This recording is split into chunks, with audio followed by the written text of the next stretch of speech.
एक बार की बात है, एक गांव में रूपा नाम की एक लड़की रहती थी जो कि अपने जन्म के समय से अंधी थी। अंधा होने के कारण वो ना तो खेल पाती थी और ना ही उसके दोस्त थे। इस कारण वो अक्सर दुखी रहती थी। एक दिन, माँ, मैं क्या जिंदगी भर ऐसे ही अकेली रहूंगी? क्या मैं कभी आप सब लोगों की तरह दुनिया नहीं देख पाऊंगी? नहीं नहीं बेटी, तू चिंता न कर।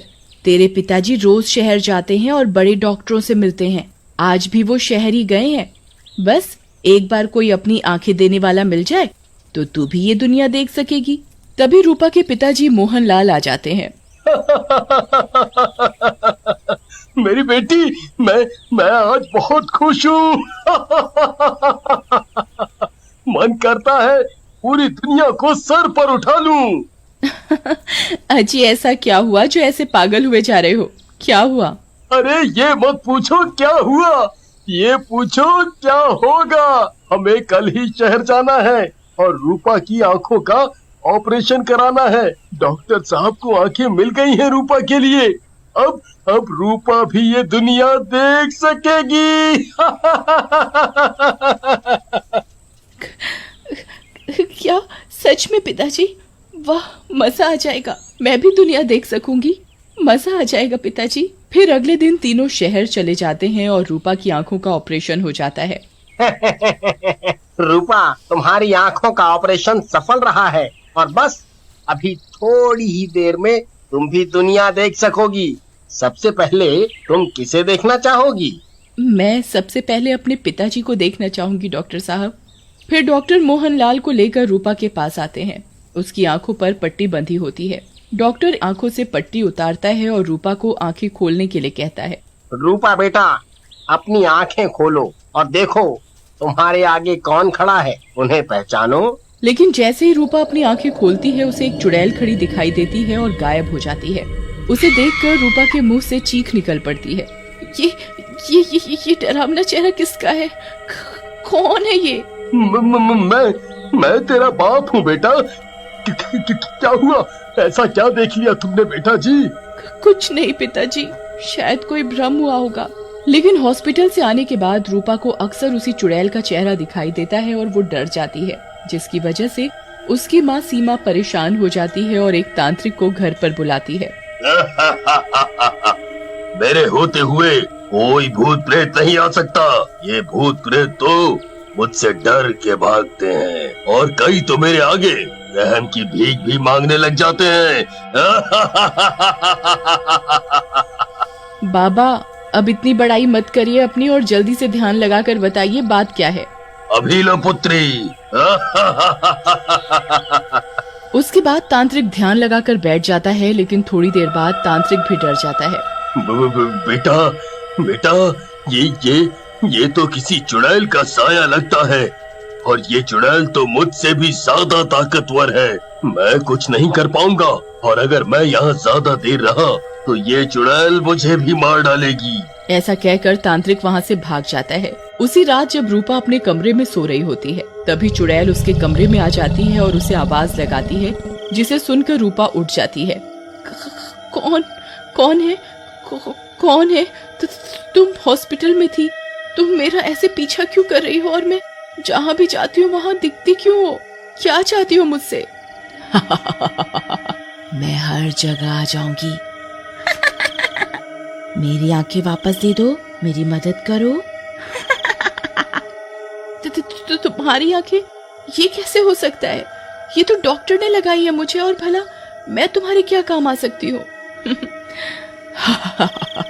ये आंखें मेरी हैं। कुछ गुंडों ने मुझे मार डाला था और हॉस्पिटल में इलाज के दौरान मेरी मौत हो गई थी। तुम्हें ये आंखें उसी हॉस्पिटल से मिली है। अब मुझे उन गुंडों से बदला लेने और सच का पता लगाने में तुम्हारी मदद की जरूरत है। आपके साथ तो बहुत बुरा हुआ है। मैं आपकी मदद करूंगी। आपको जैसी भी मदद चाहिए। मुझे तुम्हारा शरीर चाहिए। उसके बाद चुड़ैल हंसते हुए रूपा के शरीर में समा जाती है और वहां से उड़ जाती है और एक घर के दरवाजे पर उतरती है और दरवाजे से आवाज लगाती है। भीमा, ओ भीमा, दरवाजा खोलो, जल्दी से दरवाजा खोलो। लड़की की आवाज सुनकर भीमा बाहर आता है और रूपा को सामने देखकर खुश हो जाता है। क्या लड़की है भीमा, वो भी अकेले। वो भी तेरे घर पर, आज तो मजा आ जाएगा। अब ऐसे घूरते ही रहोगे या अंदर भी ले चलोगे? वो मैं आप अंदर चलिए। लेकिन जैसे ही चुड़ैल अंदर जाती है वो रूपा के शरीर से बाहर आ जाती है, जिसे देखकर भीमा डर जाता है। नंदिनी, तुम कैसे, तुम जिंदा कैसे हो गई? पहचान लिया तुमने? सही बोला तुमने, मैं नंदिनी ही हूँ। चल अब जल्दी से बता, तूने और तेरे उस हकले दोस्त रंगा ने मुझे क्यों मारा? मैं तो तुझे जानती भी नहीं थी। ये तो तुम्हें वो रंगा ही बता सकता है। मैं तो सिर्फ वो ही करता हूँ जो रंगा मुझे करने को कहता है। ये सुनते ही चुड़ैल को गुस्सा आ जाता है और वो वापस रूपा के शरीर में चली जाती है और भीमा को गला दबाकर मार डालती है। एक तो गया, अब दूसरे की बारी। उसके बाद चुड़ैल रंगा के घर जाती है। उस दिन रंगा घर के बाहर ही सो रहा होता है। चुड़ैल उसको पैर से उठाकर पटक देती है। रंगा उठ जाता है। कौन है? मेरे तो त्यों पटका? तभी चुड़ैल रूपा के शरीर से निकल कर बाहर आ जाती है, जिसे देखकर रंगा डर जाता है। तुम नंदिनी, तुम तो मैंने मार डाला था। मुझे माफ कर दो। अरे तोतले, बोलना बंद कर और बता किसके कहने पर तूने मुझे मारा था। शायद मैं तुझे माफ कर दूं। क्या सच में तुम मुझे माफ कर दोगी? अगर मैं तुम्हें सब सच बता दूं, तुम तो मारने के लिए हमें तुम्हारे पति रवि ने पैसे दिए थे, तो तुम्हें मारना चाहता है। मैं तुझसे उसका ही नाम जानना चाह रही थी। तभी रूपा बोल पड़ती है। चुड़ैल जी, इन लोगों को जिंदा नहीं छोड़ना, ये लोग इंसानियत के दुश्मन हैं। फिर चुड़ैल रूपा के शरीर में प्रवेश करती है और रंगा को उठा लेती है और हवा में लेकर उड़ जाती है और ऊंचाई पर जाकर उसे छोड़ देती है। रंगा नीचे गिरकर मर जाता है। चुड़ैल रूपा के शरीर से बाहर आ जाती है और रोने लग जाती है। इस रवि को मैंने इतना प्यार किया था और अपना सब कुछ इसको दे दिया था, लेकिन फिर भी इसने मेरे साथ ऐसा किया। चुड़ैल जी, इस नास मीटे रवि ने आपके साथ ठीक नहीं किया। आपको पता लगाना चाहिए कि उसने आपकी जान क्यों ली और उससे बदला भी लेना चाहिए। उसके बाद चुड़ैल अपने पति रवि के घर जाती है। रवि अपने घर पर बैठा होता है। उसके साथ एक दूसरी लड़की भी होती है। देखा जानू, अपने प्यार के लिए मैंने अपनी बीवी को मरवा दिया।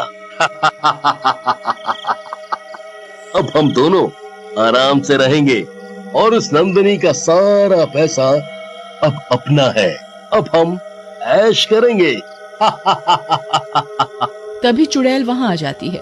आराम से तो तब रहोगे जब मैं तुम्हें रहने दूंगी।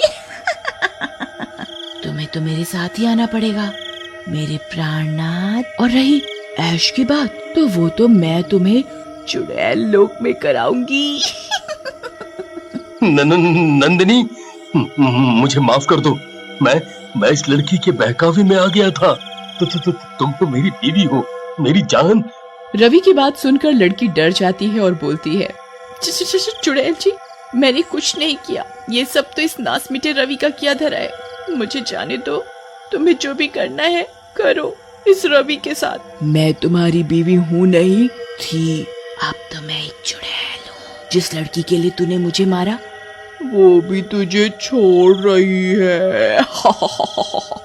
ऐसा कहकर चुड़ैल रवि की गर्दन पकड़कर उखाड़ देती है और उसके बाद उस लड़की की तरफ बढ़ती है। अपनी तरफ चुड़ैल को आता देख लड़की बहुत डर जाती है। मुझे माफ कर दो, मैं ऐसी गलती कभी नहीं करूंगी। सारी समस्याओं की जड़ तो तू ही है लड़की। तुझे सब कुछ पता होते हुए भी इन दुष्टों का साथ दिया, तुझे भी इसकी सजा मिलेगी। और डर मत, मैं तेरी जान नहीं लूंगी। एक पत्नी सच्चे मन से अपने पति पर अंधा विश्वास करती है। किसी भी पति को ऐसा नहीं करना चाहिए। ऐसा कहकर चुड़ैल लड़की का चेहरा नोच देती है। चेहरा नोचते ही लड़की गिर जाती है और उसका चेहरा खराब हो जाता है। रूपा, तुमने मेरी बहुत मदद की है। ये आंखें तुम ही रखो और इससे सारी दुनिया देखो जो मैं नहीं देख पाई। इसके बाद चुड़ैल वहाँ से गायब हो जाती है।